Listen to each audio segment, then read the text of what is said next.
আসসালামু আলাইকুম, take tuber চ্যানেলে সবাইকে স্বাগতম।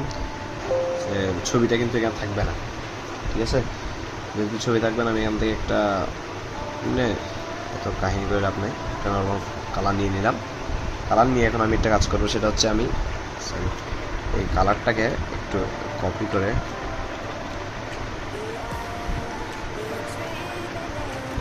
নিব। কেন নিছি এটা এখন না, আমি আপনাদেরকে বলতেছি কেন নিছি। এটা নিয়ে এটাকে control alter first third bracket দিয়ে নিচে নিয়ে যাবো। সো এটা একদম নিচে চলে গেছে। কন্ট্রোল শিফট প্রেস করে দিচ্ছি, তাই যদি কন্ট্রোল প্রেস করে দিতাম এক ধাপ নিচে নামতাম। আমি আবার একটু কন্ট্রোল থার্ড ব্র্যাকেট যেটা এন্ডিং আছে ওইটা দিব, ওইটা দিয়ে এক্সট্রা উপর করে নিলাম। মানে এইটা আর এই ব্যাকগ্রাউন্ডটার মাঝামাঝি আছে, ব্যাকগ্রাউন্ডটা কাজের সুবিধাতে আমি লক করে দিব। এবার এটাকে আমি একটু কালার চেঞ্জ করে দেবো যাতে আমার বুঝতে সুবিধা হয়। কালারটা থাকবে এই ধরনের। এটাকে উপরে তোলা যাক।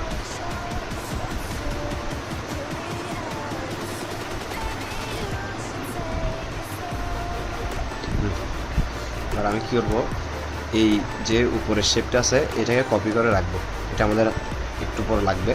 এই দুইটাকে একসাথে সিলেক্ট করে আমি এই অংশটা কেটে নিয়ে নেবো। জাস্ট এই ছোট অংশটা আমি রাখবো অ্যাজ এ ডিজাইন,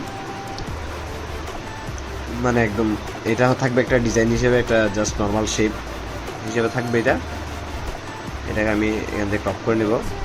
ক্রপ করার জন্য শেপ বিল্ডার টুল দিয়ে আমি এখানে যদি অল্টার প্রেস করে যদি ক্লিক করি তাহলে মাইনাস হয়ে যাবে। মানে সিলেক্টেড এরিয়াতে যে এরিয়াটা কমন আছে এটা মাইনাস হয়ে যাবে, এখানে একটা এরিয়া কমন আছে এটাও মাইনাস করে দেবে। এখন কী হয়েছে, আমার এই ছোটো শেপটাই থেকে গেছে, এটার সাথে এটার একটা এখন কম্বিনেশন হবে, এটাই একটা ডিজাইন হয়ে যাবে। এখন আপনারা বলতে পারেন যে এটা মানে কালারটা কেন চেঞ্জ করছে। দেখেন আমার কালার এটা কোনো ফ্যাক্ট না, উপরের যে কালারটা আছে, উপর শেপের যে কালারটা আছে ওই কালারটা কোনো ফ্যাক্ট না। কারণ উপরের শেপের ওই কালারটা আপনারা দেখবেন এটার কালারের উপর যে পিকচারটা আমি এখানে করে দিব, ক্লিপিং পাত করে যে পিকচারটা আমি বসিয়ে দিব ওইটাই আপনারা দেখবেন। এখন আমি নর্মালি আমাদের ওই ছবিটা যে ডাউনলোড দিয়েছিলাম ওই ছবিটা আমি ডাউনলোড করে নেব। সরি, ওই ছবিটা আমি এখানে নিয়ে আসবো। ডাউনলোড হয় নাই।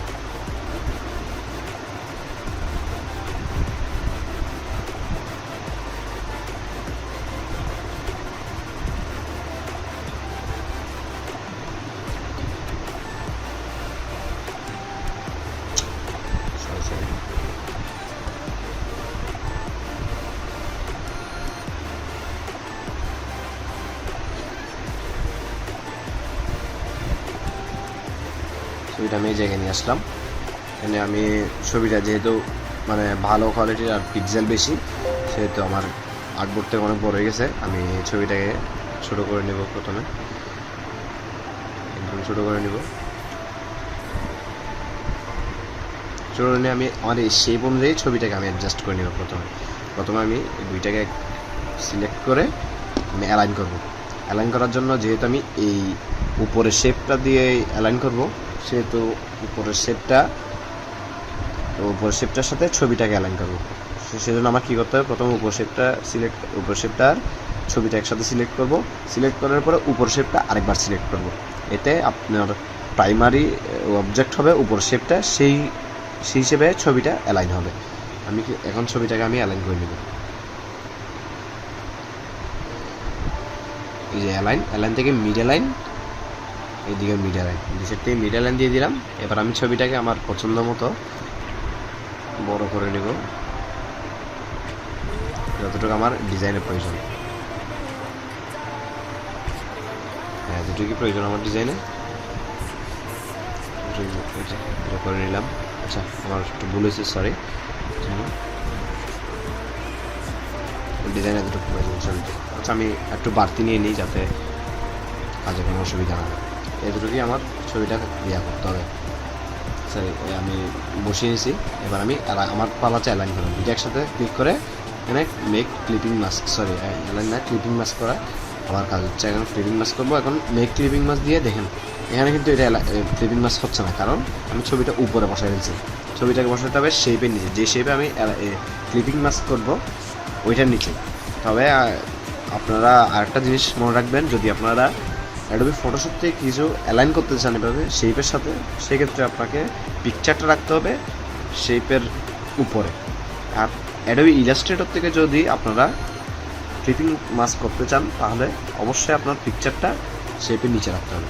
তো আমি পিকচারটাকে ক্লিক করে কন্ট্রোল এন্ডিং থার্ড ব্র্যাকেট দিয়ে একদম নিচে নিয়ে যাবো, আবার দিয়ে আবার একদম নিব, আবার নিব সরি এন্ডিং থার্ড ব্র্যাকেট দিয়ে উপরে হবে, কন্ট্রোল মানে স্টার্টিং বিগিনিং থার্ড ব্র্যাকেট যেটা আছে ওইটা দিয়ে নিচে যাবে। দেখেন এই জায়গায় ছিল একদম নিচে মানে একটা শেপের নিচে, আরেক ধাপ নিচে মানে ওই যে আমি যে শেপটা নিচে এক্সট্রা শেপ জাস্ট ডিজাইনের জন্য ওইটা আরও নিচে চলে গেছে। আমি ওইটার নিচে রাখার প্রয়োজন নেই, ওইটা নিচে রাখলে ওইটাতেও কিন্তু ছবিটা কী হয়ে যাবে, ক্লিপিং মাস্ক হয়ে যাবে।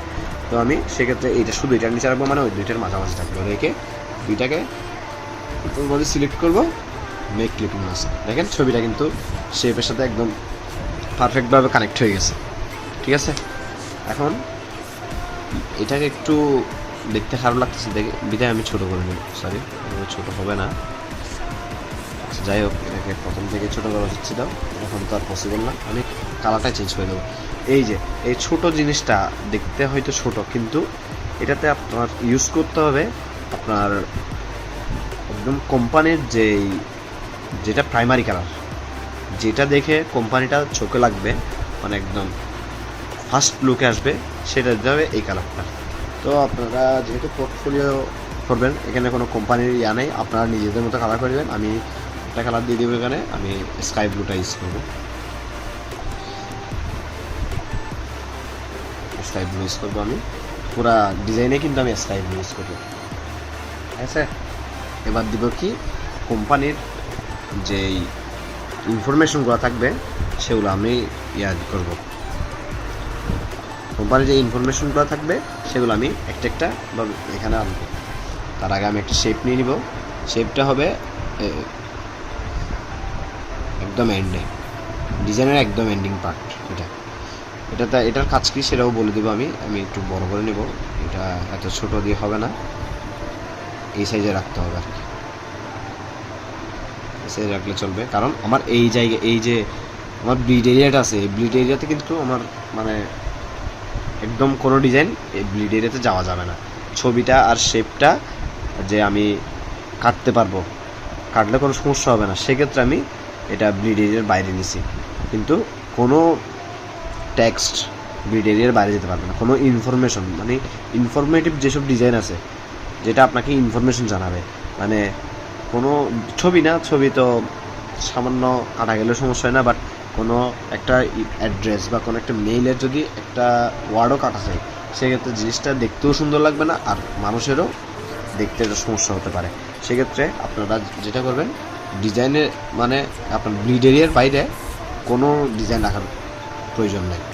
আর যদি শেপ নেন, পিকচার নেন, সেগুলো অবশ্যই আপনার ব্লিড এরিয়া পর্যন্ত নিতে হবে। পিকচার না, শেপটা কিন্তু মাস্ট নিতে হবে, পিকচার না নিয়েও চলবে, বাট শেপটা মাস্ট আপনার ব্লিড এরিয়া পর্যন্ত নিতে হবে। কারণ শেপটা যদি অর্ধেক রাখেন, সেক্ষেত্রে যদি কাটাতে যদি সমস্যাও না হয়, হ্যাঁ কাটাতে যদি সমস্যা নাও হয়, তাহলে শেপটা কিন্তু বাইরে পর্যন্ত যাবে। হ্যাঁ টেক্সট তাই আপনারা টেক্সট রাখতে চাইবেন ভিতরে, আর শেপটা সমস্যা নয়, শেপটা যদি আপনি ব্লিড এরিয়ার বাইরে যাইলেও কোনো সমস্যা নয় শেপটা, কারণ আপনার অ্যাডোবি ইলাস্ট্রেটরে আর্টবোর্ডের বাইরের কোনো ইমেজ সেভ হয় না। আপনি যদি একটা শেপ এখান থেকে এইভাবে নিয়ে নেন, এতটুকু নিয়ে নেন, তাহলে আপনার কিন্তু সেভ করার সময় বিশেষ করে অ্যাডোবি ইলাস্ট্রেটরটা, আপনার ফটোশপেরটা ফুল সেভ হয়ে যাবে, কিন্তু অ্যাডোবি ইলাস্ট্রেটরটা আপনার সেভ হবে এতটুকুই পর্যন্ত, যতটুকু আপনার আর্টবোর্ড আছে, ব্লিড এরিয়া যতটুকু পর্যন্ত আছে, এটা ওদের, আমি এখানে কোনো রোলার করি না, ওদের নিজস্ব রোলার এটা, এদের এই রোলারের বাইরের কোনো ডিজাইনে কিন্তু আপনি অ্যাডোবি ইলাস্ট্রেটরগুলো সেভ করতে পারবেন না। আমি এটা ডিলিট করে দিলাম। এখন আমি আনবো আমার যেসব এলিমেন্টস দরকার, তার আগে আমি টেক্সটটা এখানে লিখে নিব, নর্মালি টেক্সটটা লিখে নিব। এখানে আমি যেটা ইউজ করবো সেটা হচ্ছে অ্যাবাউট আস, টেক্সটটা ইউজ করবো অ্যাবাউট আস লিখে নিলাম। আমি এটা ফন্ট একদম নর্মালটা ইউজ করতেছি, কোনো এক্সট্রা ফন্ট ইউজ করতেছে, তবে আমি আপনাদেরকে দেখা দিচ্ছি কোথা থেকে আপনারা ফন্ট কালেক্ট করতে পারবেন, সেটা আমি আপনাদের দেখা দিচ্ছি। এখানে গুগলে গিয়ে লিখবেন ডাফন্ট, DAFONT, ডাফন্ট। ডাফন্ট লিখে সার্চ করবেন, এখানে আপনার ডাফন্টের ওয়েবসাইট আসবে। ডাফন্ট ওয়েবসাইট ক্লিক করে এখান থেকে আপনারা যে কোনো ধরনের ফন্ট আপনারা ম্যানেজ করে নিতে পারবেন। এটা কোনো মানে আহামরি বিষয় না, যে কোনো রকমের ফন্ট আপনারা ম্যানেজ করে নেবেন, করে নিয়ে আপনাদের ডিজাইন অনুযায়ী একদম মানে বসিয়ে নেবেন।